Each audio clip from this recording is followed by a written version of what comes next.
If you like fun and adventure and you love getting away from crowds, then Huatulco is the place for you. This is not the place to come and simply drink cocktails sitting by the pool, because if you do, you'll be missing out on so much fun. My name's Lynn Sutherland. I'm an adventurer and environmentalist. I partnered with EarthCheck in my quest to uncover the world's best practice in sustainable tourism. My journey took me to exotic locations where people are coming together in a bid to preserve the planet. We need to know the impact tourism has on these incredible destinations and the role each of us must play as responsible travellers.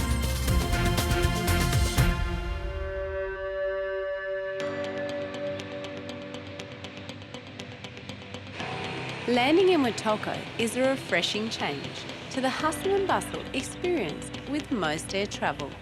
This quaint airport is the gateway to a tropical paradise, located on the Pacific coast of Mexico in the state of Oaxaca. This is why I love travelling, because you get to come to places like this that are just absolutely breathtaking. I love seeing national parks and areas that protect the natural places, and I think that's what attracts a lot of people to these destinations. So it's really important for us as travellers to know that these areas are protected for the future. This small Mexican community was not long ago a series of fishing villages that could only be accessed by a dirt road. In 1998, the Mexican government recognised the area's richness of biodiversity and issued a decree requiring the majority of the environment to be set aside for conservation purposes. Today, Fonatur, one of the most powerful government departments in Mexico, controls the development and the protection of sites of environmental, cultural and heritage significance, developing a master plan-based approach to ecosystem management and economic development. Huatulco has become one of just 2 sustainable communities in the world to be recognised by EarthCheck and receive gold certification. This approach has also inspired the community to stand behind this philosophy. The community believe tourism is a national priority for the economy. My trip coincided with a conference which brought together organisations who have achievements in sustainable tourism. Mexico is not ignoring that climate change is a serious threat and that so-called third world countries can have leadership qualities. With the event attracting some serious Mexican leaders, I was lucky enough to briefly meet the governor and also caught up with Gloria, Mexico's tourism minister, to ask how she viewed Mexico's role. Minister, I was wondering how important it is for you to have a company like EarthCheck certifying your tourism operators and your communities here in Mexico. Well, sustainability is a priority for Mexico. The President Calderon has said that very clear since day number 1, that climate change, sustainability, and all the initiatives are part of his agenda. It's one of the priorities that we have within the government. So for us, this is a great honor and very important to receive this certification. We're very happy. We're going to be celebrating, and more than anything, also is a bigger commitment so that we can continue with the certification and also include more destinations. The philosophy of sustainable tourism is also about improving life for the host community and embracing the local culture. One of the true champions is Lorenzo, a passionate local whose purpose in life is to help lead Huatulco in this direction. Tell me about this beautiful place, Huatulco, that we have here. Look, Huatulco has 21,000 hectares with 9 bays and 36 beaches, beautiful beaches. Inside the Huatulco is the National Park and Eco-Archaeological Park. It's the same in the environmental aspect. you're looking to do sustainable tourism to preserve this beautiful nature you've got. Yeah. How do you get the community on board, or how did you get the community on board? All community is working with us because they live here. They like the natural place and they want to conserve that. We have a lot of programs. We have programs for cleaning the beaches. We have a program for reforestation.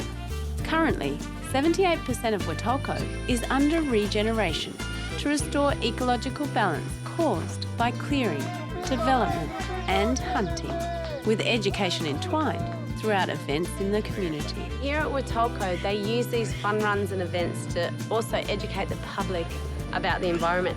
So while they're here, they also hand out these books. One's about poaching and not taking native animals, and also about how important conservation is. Education here starts at schools, where the students are the most receptive. I am at Santa Cruz Beach, and I've come here to see how the community is actively helping preserve their environment. Now, here are the school kids and the police that have come together today to clean this beach here, Santa Cruz. After a quick brief in best beach cleanup tactics, it was time for everyone to get to work. Every little bit of rubbish that is picked up on this beach gets put down. Can we look? See? Yeah. So they're seeing how dirty the beach is. Un plástico. Lots of rubbish. Good job. It was great to see the protective services also chipping in. When you get above the tide line here, you start to find the rubbish that's been sitting around. There were even some glass bottles that we pulled up, which were broken, so they would have been very dangerous for cutting feet. But as you can see, plastic's probably our worst enemy. It's everywhere and in little bits. It just goes floating into the ocean. After helping clean up the beach, I went into the school to see how they are teaching the young generation about recycling. Not only do they learn to handle their waste, but they're also taught the value of conservation. How much liters of water do we use to make 1 ton of papers? Do you know? If children learn the value of what our world has to offer and that they must look after it, well, then they grow up with the same understanding.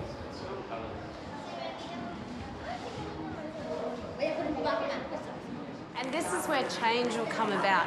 These children remind us all that we don't own the earth, we're simply borrowing it from the next generation. After saying goodbye to the smiling kids, it was time to get a quick look at the local recycling station. Here, the different bins encourage the community to think a little deeper about separating the items they are throwing away so that they can be effectively recycled. Beautiful. We're leaving our creature comforts and going into the wild. Woo! Woo! Woo! Ah! Teaming up with local adventure specialists, Huatulco Mexico, there were many outdoor activities to enjoy, immersed in the environment. So sweet. One of the highlights of this area are the rivers. So we headed to the Copperlita River. In the wet season, these rapids would be pumping. But we were here in the dry, and my trip down the river was a relaxing and tranquil experience, with the odd little rapid thrown in to keep me on my toes. Oh.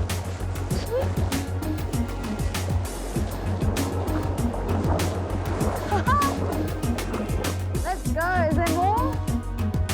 Plenty more. Plenty one. My guide knows this river very well. How long is the river we're on?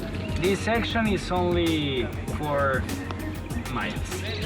It's very, very easy shot. It's like 1.5 hours on the river. We were only travelling a few miles, but on the way was plenty of bird life. a nice cormorant? Yeah, it's a cormorant. There are 39 different species of cormorants, and there are only 4 of river or of fresh water. At the next rapid, we came across a few locals who were busy wetting their toes and enjoying the afternoon.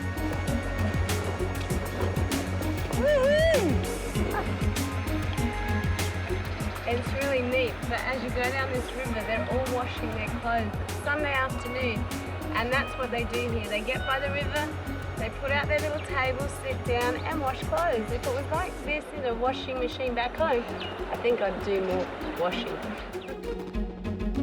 The afternoon sun sank lower, enhancing the tranquility of the natural river, which was lined with forests that are home to the area's local biodiversity.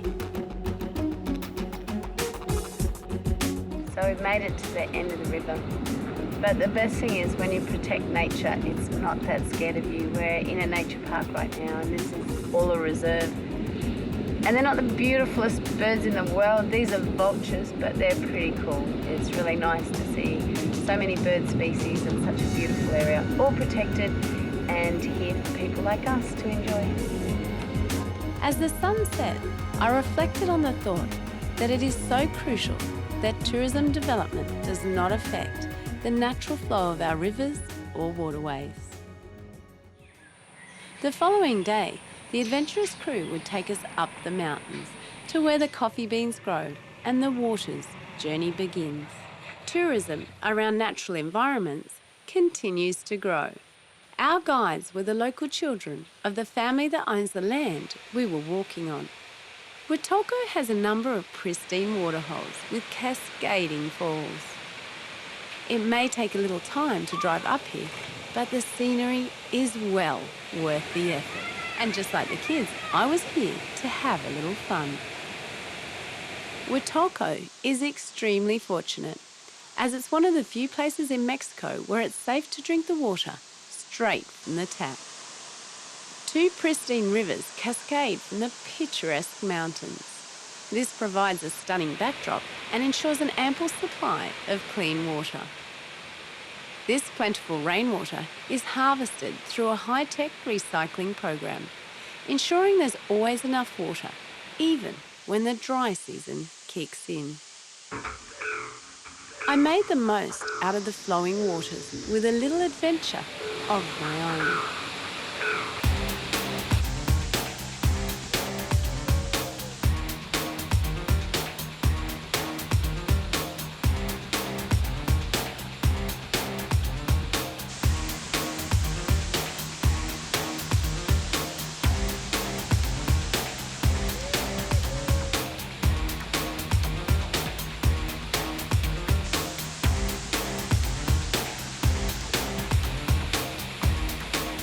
It's a shame that these days kids are often so conveniently entertained indoors, when Mother Nature provides the most spectacularly designed adventure playground. One of the most important issues facing us today is uncontrolled development, and the misuse of land is fast depleting our natural environment. It's important in any community that restoration is in place. Here, extensive revegetation programs are restoring the natural balance to attract wildlife back and protect vital habitats, including the wetland areas. But human activity still continues to deplete environments. Many individual species are now under threat of extinction. Ironically, in some cases, through the assistance of humans, some species are being given a second chance to try and ensure their chance of survival is greater. I was off to the Iguanario Capalaton to meet a passionate local. We're at the Iguanarium, and this is where they're breeding iguanas so they can release them back into the wild. Take a look at this. It's feeding time. They love papaya, and talk about a gourmet fruit salad.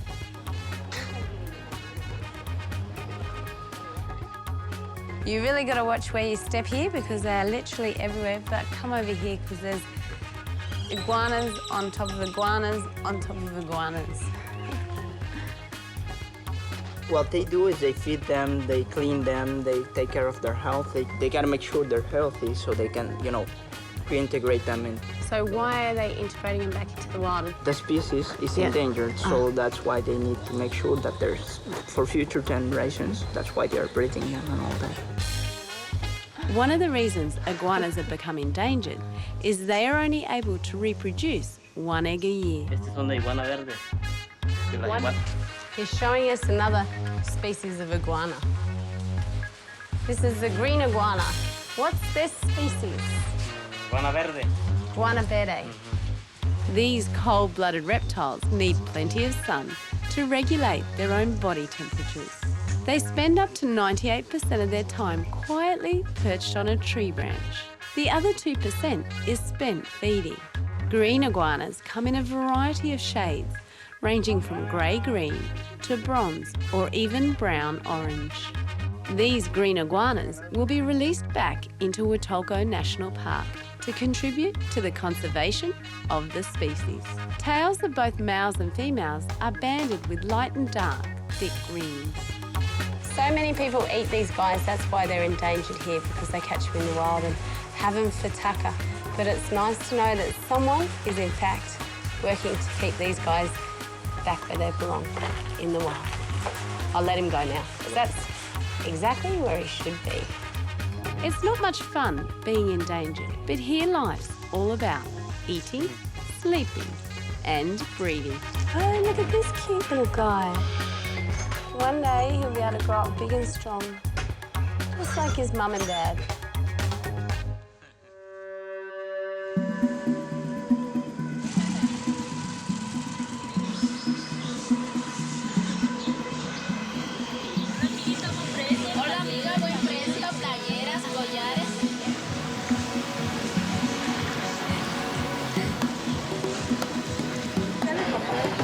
Look at these. So cute. It's more! These people are so friendly and so happy. Something else. He's a good salesman. He's going to be rich one day. Entrepreneur. No. Hola.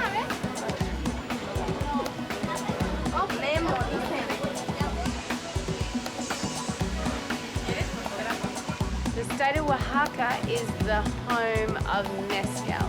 So this is a process from plant, literally all the way through the heating process, the cooking process, and then out drops the mezcal as well. And here are the happy customers that drink it. Yay! 55% alcohol. Pure mezcal. You need to plug around this plant, okay? I'm going to drink it this time. That's Chili? Salt, yeah, no, that's salt of the worm. Is that dried worms? You might want to take it easy.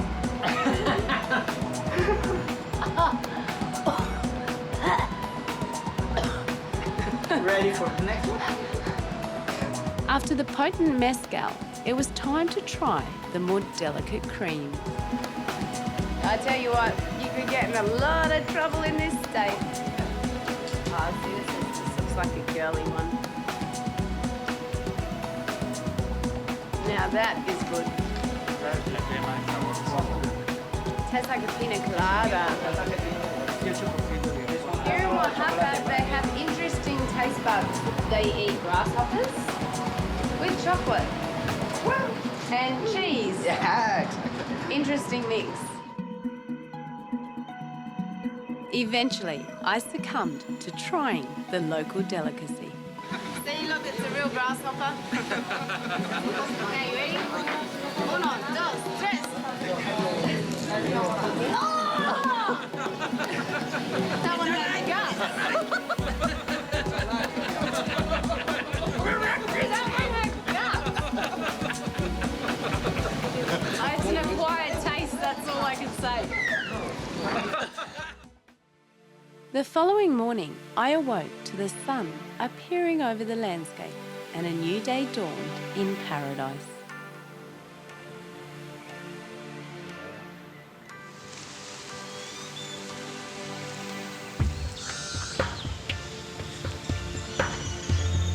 On the west coast of Mexico, you also have incredible marine life. So we've got a boat, it's the most beautiful day, and we're heading to the reefs.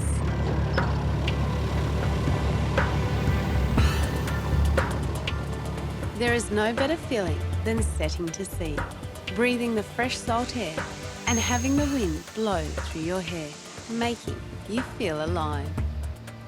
As we moved along the coastline, looking at the stunning cliffs, a lighthouse and a blowhole, it was shaping up to be a great day. One of the best ways to understand just how beautiful this coastline is to get out on a boat and look back at it. Behind me are the most exquisite bays, little bays, bigger bays, and it's just to die for. After getting a few nautical miles under our keel, we came across an interesting rock formation. I wonder who this is. Being a diver, confronted with isolated bays, it's only natural to jump in and enjoy the sights below the waterline.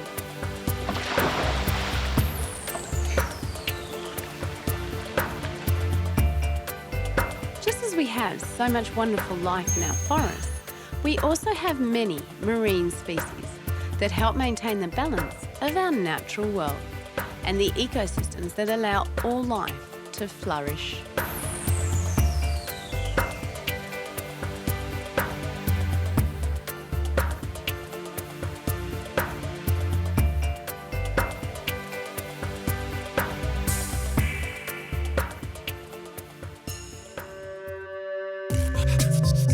My last trip in Mexico was a real local adventure, where I stopped at many out-of-the-way spots along this coast.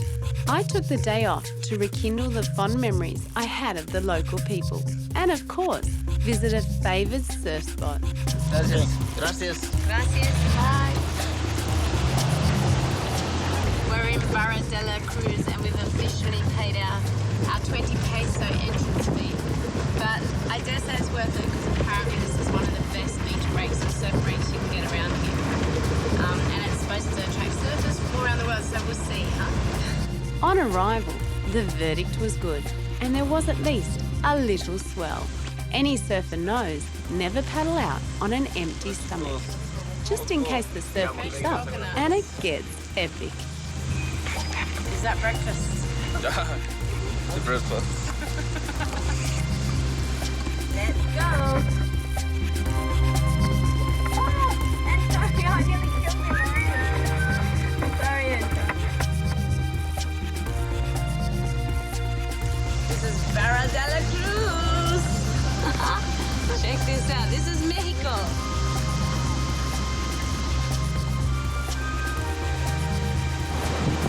The waves are good.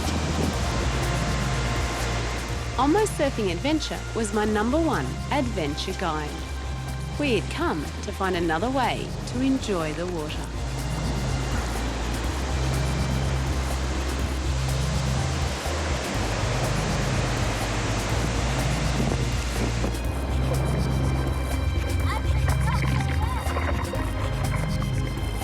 Sitting in the swell zone, he took no time to pick the wave of the day. Being used to river rapids and adrenaline rushes, I wonder if he realised another surfer was already on the way.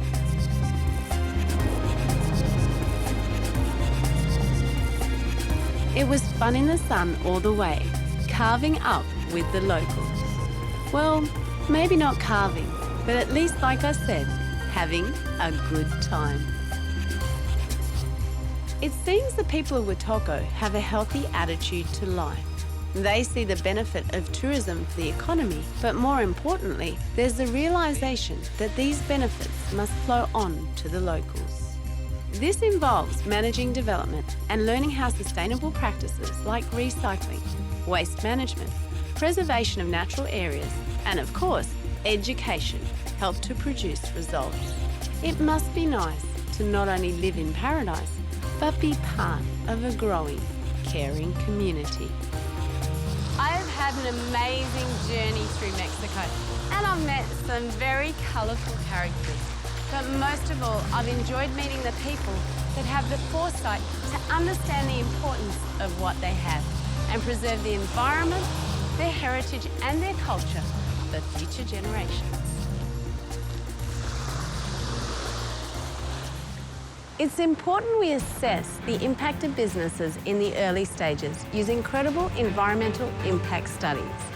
If your industry may cause harm to the surrounding area, then you have a duty of care to ensure the risk is not too high. As part of the community, it's up to all of us to speak out about damaging practices. If we all look after our own backyard, then the world will be a better place.